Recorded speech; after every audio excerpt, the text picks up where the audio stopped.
Hi folks, this is part 2 of Let's Play It Right, Fantasy Empires, with the Kingdom of Keldor, or should I say the Empire of Keldor, growing as from last video. I'm going to reload the game we had going last time. I'm using Hypercam this time. It's a little bit more tedious in some ways. I can't play full screen, for instance. It makes scrolling more difficult. I've got to deal with mirrored cursors, the desktop cursor and the actual game cursor in different positions. So there's a few tedious things, but at the same time I won't have to sync sound and video like last time, so hopefully it'll be far more watchable than the previous one where I was using DOSBox recording and Audacity for voice. Anyway, let's have a look at our little kingdom, Keldor's Happy Empire. We have our 6 territories. Our Black Shield enemy is to the north by 1 territory. Our Red Shield enemy is to the east by 1 territory. And we've got a few guys on the front line here. I think we've got about 100 guys, so yeah, that's right. And in the main territory we've got a reasonable force. Our heroes are all at home at the moment. Now, since I'm not actually planning to go straight for the enemies, I need to expand my economy a bit more along this sort of southwest coast of the continent. I'm not going to be worried about sending my heroes out to battle yet, so I'm going to just keep sending them on quests. And we're going to continue to send them on veterans quests for now, because that's kind of where they're still at, I think. Hopefully. Guess we'll know soon enough. We've got... These guys are going to move... I'm going to bring these guys from this side, because I'm fairly sure, I hope I'm right, that the red guys are not going to come for me too quickly, because we haven't had any aggression yet, so they tend to attack you only once you've attacked them, the early heroes. They're fairly peaceable until they've actually been attacked by you. These 240 guys are going to move across so we can get a new territory as quickly as possible, and I'm going to continue to put out fighters here because I want more cannon fodder for expansion. And that's the end of that turn. Good job, Keldor. Well done, old chap. Right, so new recruits, and we've got guys that had just moved into that territory as well, so we're going to shift them all along here.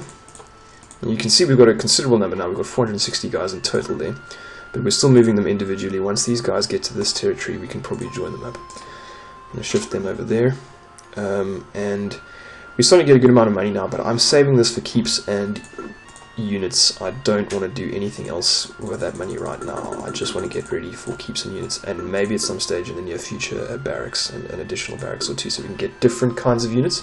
Because as you'll recall, Black Eagle Barony, our starting territory, only allows dwarfs, fighters and clerics to be built, which is a pretty pathetic kind of selection, since most territories allow at least 4 types, some of them 7 or 8.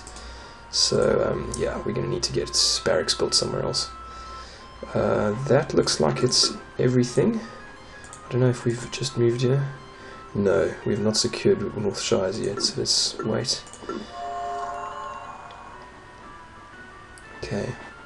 Sorry about this, because of my mouse cursor, I tend to get stuck on the screen in windowed mode. Okay, got our new recruits there. Level 5 elf is returned with a medallion of protection for a veteran's quest. We don't want that because we've got to displace a cloak.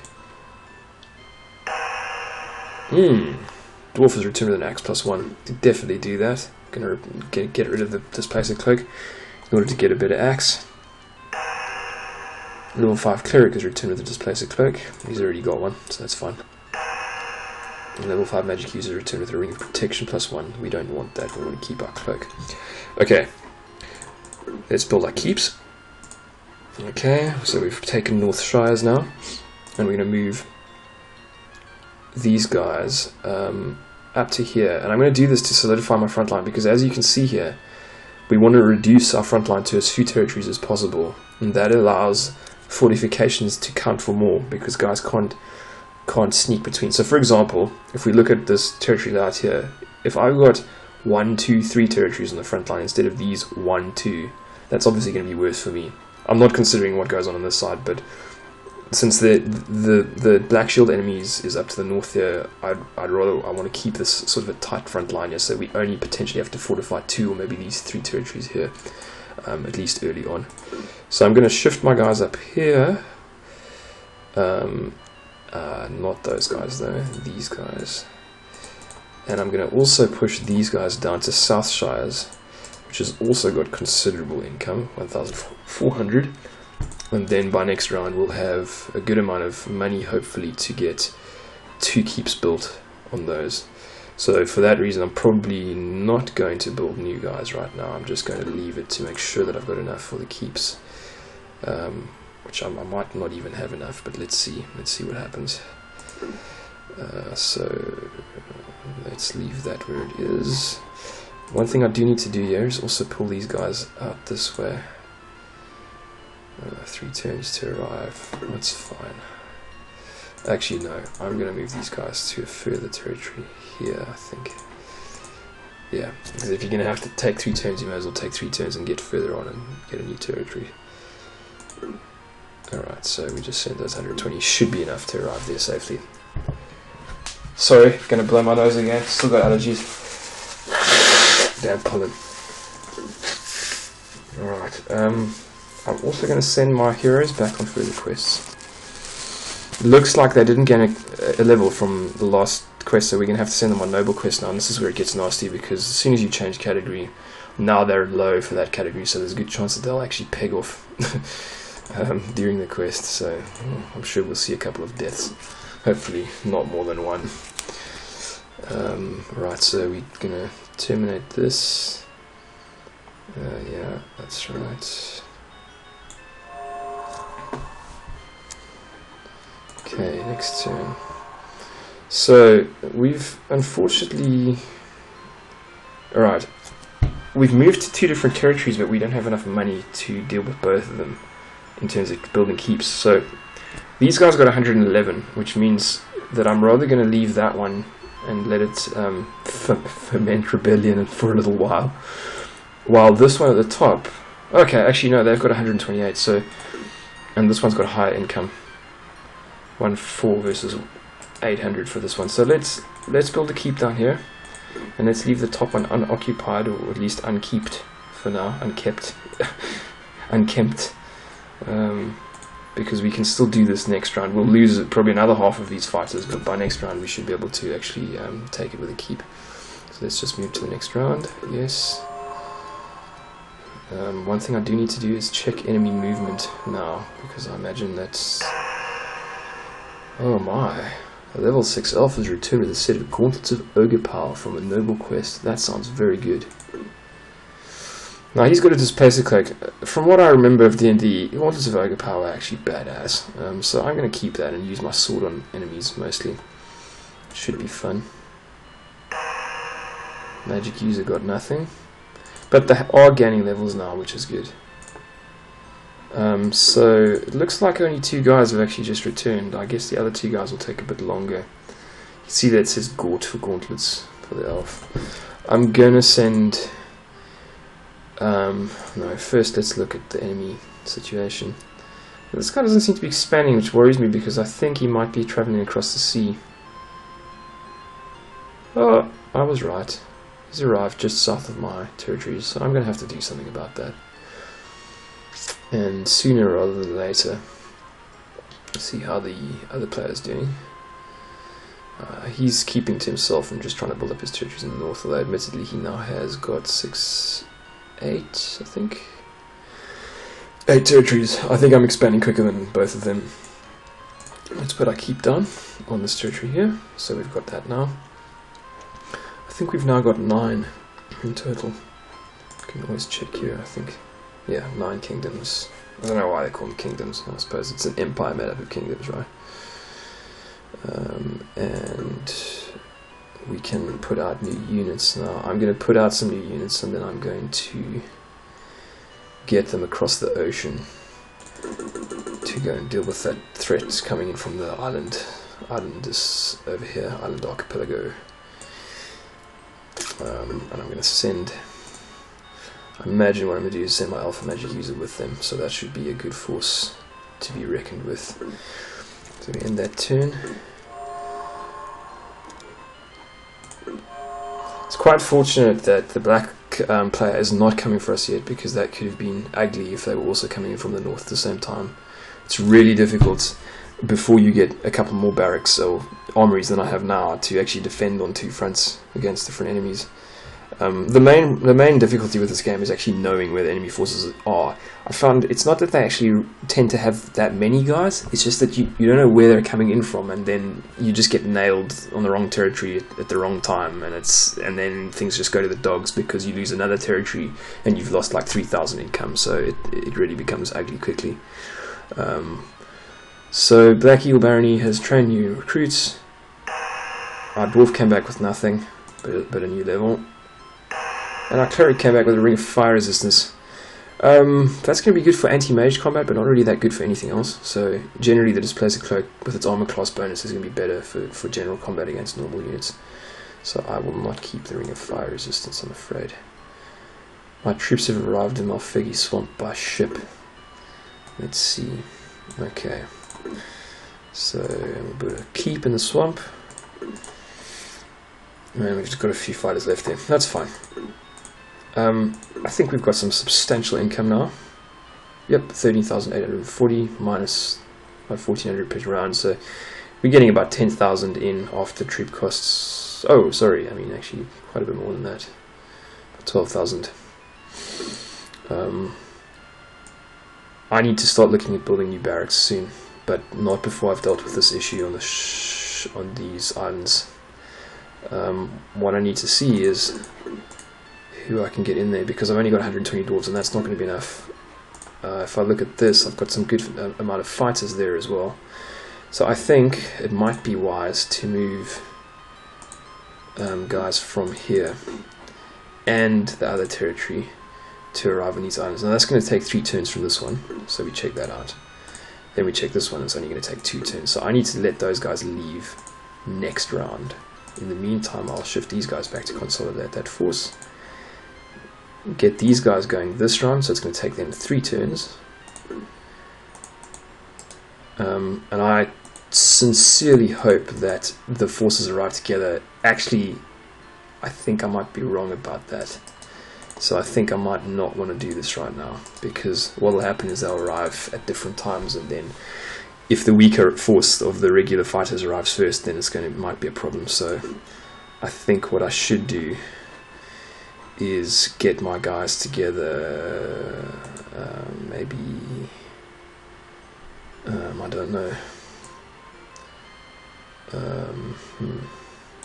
could be wise to move them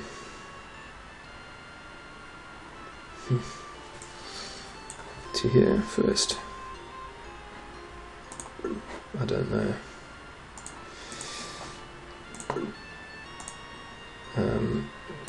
Okay. I'm actually just going to put the guys on this island, I think. Or this one. Okay. So let's move into one of the peripheral islands. Okay, Safari Island. Nice name. Safari Island looks pretty good, so 118. We'll move our guys there. Wow, it takes 3 turns to get there. See, that's not worth it either. I mean, that's crazy because there's only a little gap of water here, but you actually can't get there quickly. Ooh, so just so that I don't spend the rest of the day making you guys wait while I make this decision, I think I will just move my guys up here. Nah, I'm actually just going to send them straight in. I think with the heroes they'll be fine. So, and then our other forces can arrive afterwards, and hopefully they don't arrive. Yeah, no, that should be good. Let's do this. And I'm just going to do this. Actually, no, yeah, I'll wait for those other guys to arrive from the swamp first, and then I'll move them. What I will also do is build new forces here, since we will have enough money for a keep next round anyway. We've still got guys sitting up this side. There's not many of them. No. Okay, so we'll just leave them there actually. And check the perimeter. Okay, nothing too serious yet. Still not these guys are continuing to expand nicely up here. That opponent's going to be difficult, I think. But the red guy, if I can make a good go of it against his islands here, I think I'm going to be able to dominate him early to mid game. Alright, Skeldor. I think we've got about 10 minutes left for this video. Alright, we've got new recruits, our dwarves that we just built. We're waiting for other guys to arrive. Now, this force is consolidated here. Guys coming from the swamps, so we've got 176. Now, I've got a choice with these guys. I can either move them up north here and take this territory, which is not bad. Hendry, it looks like it's called. Or I can go south. I've got enough money actually for a new armory. I've definitely got enough money for a couple of keeps there, so it's going to be completely up to me how I want to do this. I can either have them arrive there now, build a keep, with next turn's income still be over 15,000, and then when my forces arrive on that island, I'll have enough money for probably a keep and an armory, which would be good. Or I can send these guys down as I intended to also meet my previous guys on this island, which I think I'm going to do because I actually want enough forces there to be able to take out any additions that he's got. So let's put these guys on a ship, 2 turns, and I think I might want to build a new armory already because we're going to need that soon. Yeah. Okay. I'm definitely not going to build it on my main territory. Unfortunately, because I started with almost no options here, I'm not going to. The good thing about this is it's fortified, so basically if you look at the territory view, what will happen is you'll see that, well, not that, but this one. You'll see that the barracks are inside. There's 2 barracks there. That allows us to build our 6 units, 3 units per barracks. I can put the other one inside the walls and it'll be safe, but I won't get good units from it, so it'll be a waste of time. So I'm rather going to build it on this other territory to the right here, which, yes, it's got Shadow Elves and Halflings, which are both things I can use. Halflings are the cheapest units in the game. They cost 400 each. They're excellent as cannon fodder. And Shadow Elves are one of the most powerful combat units. They've got very powerful bows, so I'd like to get a few of those. Okay, so that's the end of this turn. Probably, yeah, okay.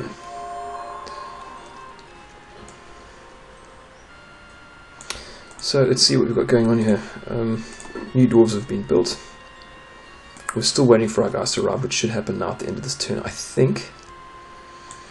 And what I can also do, let's just check. We don't have heroes in there. I'm going to put out a few more dwarves. And what I'm also going to do is I'm going to build Shadow Elves now. I'll show you guys if you hit this button. You can see that we've got our halfling picture, 400 1 turn. Shadow Elves 1500 gold per unit of 20 guys, 2 turns. So that's quite a high cost, but believe me, they're worth it. So we're going to definitely get a few of these guys going.